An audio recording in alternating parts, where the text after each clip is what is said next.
We've all heard it before. A gentle melody sung softly to cradle children into sleep. Rock-a-bye baby on the treetop. But hidden beneath its soothing tune lies something far more unsettling. Because this lullaby, one of the most well-known in the English-speaking world, may not be about comfort at all. Some believe it's a chilling metaphor for danger, loss, and even death. If that surprises you, stay with me, because tonight, we're going to peel back the layers of Rock-a-bye Baby and uncover the disturbing truth behind this innocent-sounding nursery rhyme. Welcome to the Silent Lodge.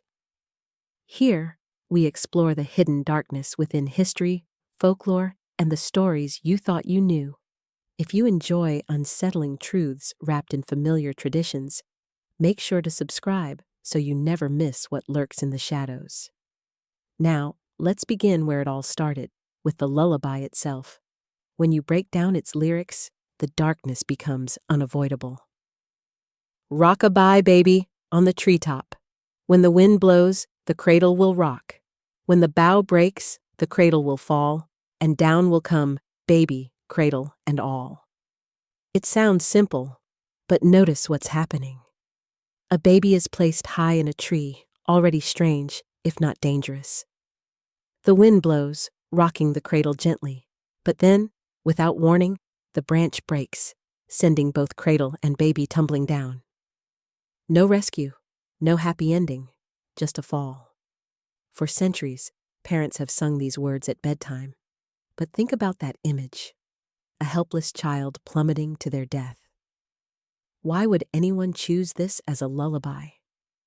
The answer may lie in the way older societies treated nursery rhymes, not as harmless bedtime songs, but as coded stories reflecting real fears, warnings, and even political messages. Unlike the sanitized nursery rhymes we know today, many traditional lullabies carried darker undertones. They spoke about hardship, loss, and the harsh realities of life. And in a time when infant mortality was tragically common, the theme of a baby's death was not as unusual as it seems to us now. But that hasn't stopped scholars and folklorists from debating its true origins. In fact, there are several competing theories about what Rock-a-bye Baby was meant to represent. Was it a veiled political satire, aimed at a royal family in crisis? Was it a cautionary tale, warning mothers to be careful with their children? Or was it simply a reflection of a world where life was fragile and death was never far away? The earliest known printed version of Rock-a-bye Baby appeared in the late 18th century in England, though oral versions may have existed long before. And already, by the time it was first recorded, it carried with it the same disturbing imagery of a child's fall. So the question becomes, was this just a grim metaphor, or was someone trying to tell us something far more specific? To truly understand why Rock-a-bye Baby sounds so unsettling, we have to step back into the world where it was first sung.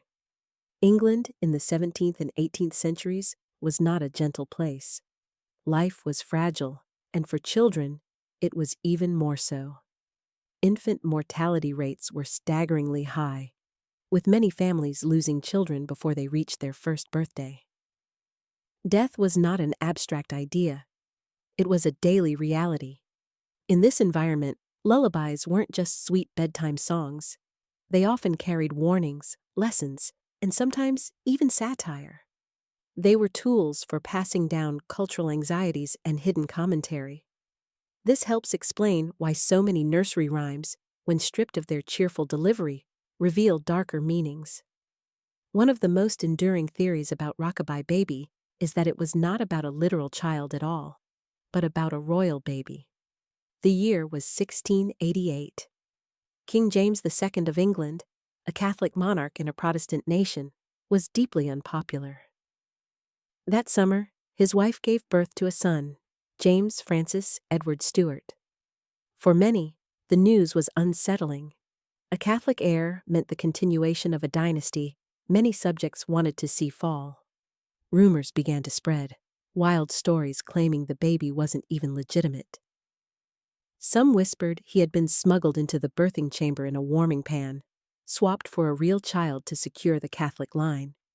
Against this backdrop, the lullaby takes on an entirely new meaning. The baby on the treetop may have symbolized the young Stuart heir. The wind could represent the political turmoil shaking the kingdom. And when the bough breaks, it could be an ominous prediction that the royal family's hold on power would collapse, sending both cradle and child crashing down. For those who believed the song carried political undertones, it wasn't really a lullaby at all. It was satire, a coded way for ordinary people to express discontent with their rulers without openly challenging authority.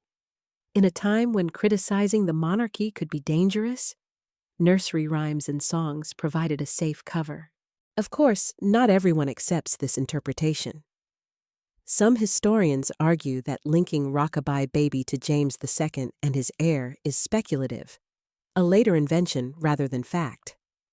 But even if it's only a theory, it reveals how nursery rhymes could double as political commentary, hidden in plain sight.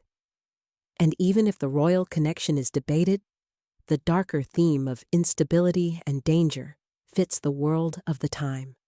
Life at court was filled with conspiracies, shifting alliances, and fears of downfall.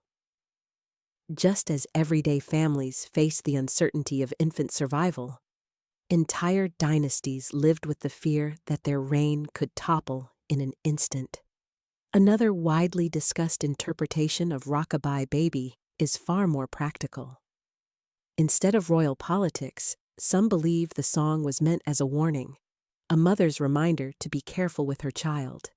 In this version, the image of a baby in a cradle perched on a tree branch was not meant to be symbolic. It was literal, though exaggerated. Cradles in earlier centuries were sometimes designed to rock, suspended, or balanced on curved wooden legs. They could soothe a child with gentle motion, but they could also be unstable if placed carelessly. The rhyme, then, may have served as a caution. Rock the cradle too hard, or set it somewhere unsafe, and tragedy could follow. The imagery of the bough breaking might have been less about trees and more about fragility, a simple reminder that a baby, like a cradle, is vulnerable. Mothers might have sung it to themselves or their children as a kind of warning disguised in rhythm. It's eerie, yes, but also practical, given the dangers of the time.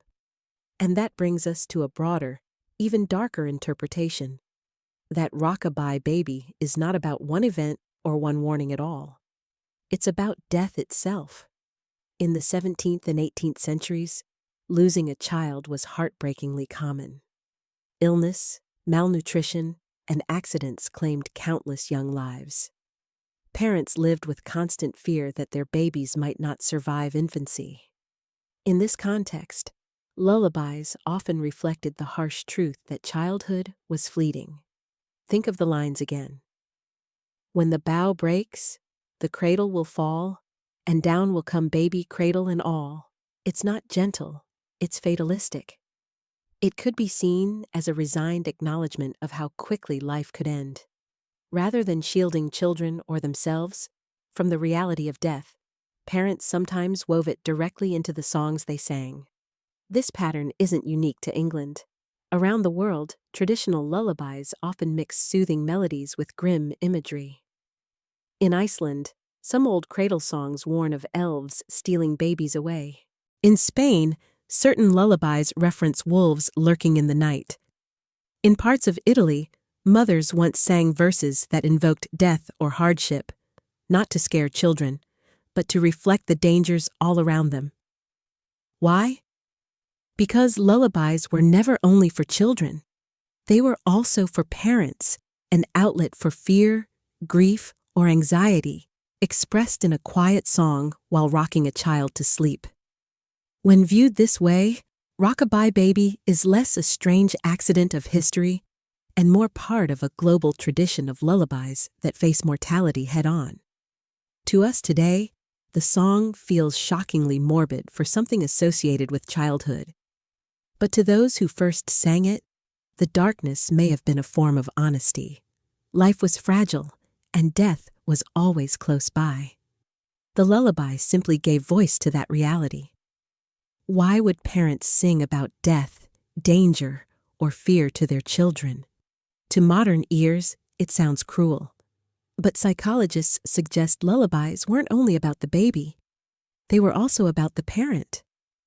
Singing has always been a way to calm both child and caregiver.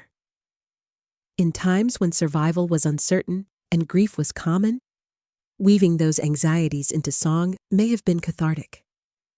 A mother could express her deepest fears, illness, loss, instability, through melody, while still soothing her child with tone and rhythm.